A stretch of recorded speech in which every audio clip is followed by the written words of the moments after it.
Welcome to my channel Maasarakarpom.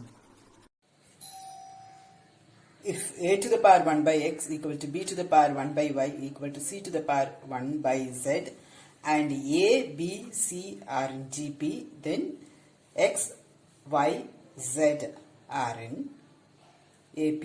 Solution பாருங்க. எல்லாமே ஈக்குவல்னு கொடுத்திருக்காங்க. Let it be equal to k. ஏதோ ஒரு k.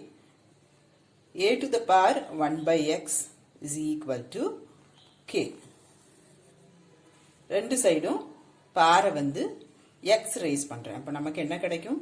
A equal to k to the power x, b is equal to k to the power y, then c is equal to k to the power z. இது நம்ம chapter 1ல ரேஷியோஸ்ல நிறைய இந்த idea use பண்ணிருப்போம். So அதனால உங்களுக்கு தெரியும்னு நினைக்கிறேன். Given a, b, c are in GP. GP க்கு என்ன நமக்கு தெரியும்? b squared is equal to ac. Substitute for b, a, c. அப்ப என்ன வரும்? k to the power 2y is equal to k to the power x into k to the power z.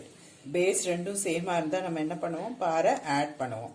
So you will get k to the power x plus z. Base ரெண்டும் same. அப்ப பார் ரெண்டும் ஈக்குவலா இருந்தாதான் இந்த equation hold ஆகும். So 2y is equal to x plus z. Y is equal to x plus z by 2. இது வந்து நமக்கு arithmetic progression க்கு உள்ள relation. So x, y, z are in AP.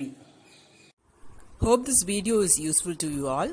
Do like, share, comment and subscribe so that you can track and crack.